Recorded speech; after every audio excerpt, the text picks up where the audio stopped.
তোমার জীবনে কি পরিবর্তন আসতে পারে? দেখো এঞ্জেল কি বলে দিচ্ছে।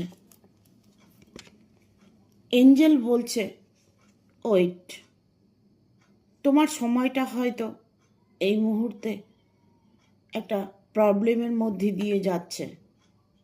সেই প্রবলেমটা তোমার সলভ অবশ্যই হবে।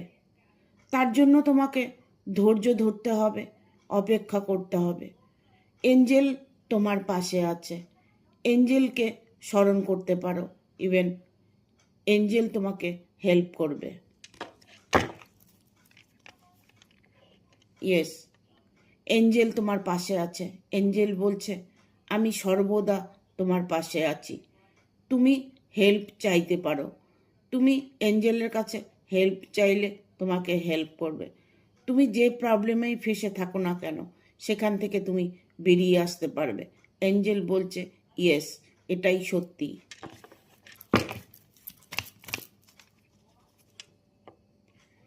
পিসফুল রেজলিউশন, শান্তিপূর্ণ জীবন।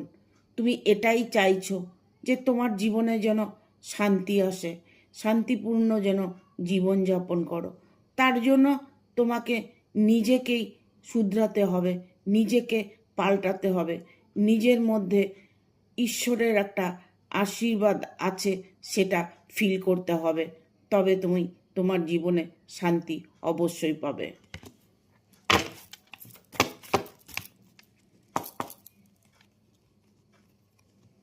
তুমি যে পরিবর্তনের জন্য অপেক্ষা করছো, সেই পরিবর্তনই তোমার জীবনে আসবে। There something better. ভালো থেকেও ভালো কিছু তুমি তোমার জীবনে প্রাপ্ত করতে চলেছ। তোমার সুখ দুঃখ, তোমার ভালোবাসা, তোমার যা কিছু চাওয়া পাওয়া সব কিছু পূর্ণ হবে। এখানে এঞ্জেল এটাই বলছে যে তোমাকে সর্বপ্রথম পজিটিভ থাকতে হবে, ফিল করতে হবে যে এঞ্জেল আমার পাশে আছে।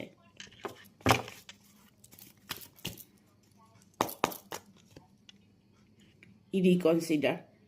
কিছু কিছু জিনিস আছে ম্যানিফেস্টেশন করার পরেও সেটাকে নিজের মধ্যে হারিয়ে ফেলতে হয়, যার ফলে কি হয়, রিকনসিডার। তুমি যত কিছুই করে থাকো না কেন, তোমাকে কিছু তো কনসিডার করতে হবে। কিছু তোমাকে ম্যানিফেস্টেশন করলে সেটাকে ভুলে যেতে হবে। ঈশ্বরের কাছে প্রার্থনা করো আর এঞ্জেলের কাছেই প্রার্থনা করো। সেই প্রার্থনা তোমাকে কিছু মুহূর্তের জন্য ভুলে যেতে হবে। বিগ হ্যাপি চেঞ্জেস, তাহলেই দেখবে নিজের মধ্যে একটা চেঞ্জ আসবে।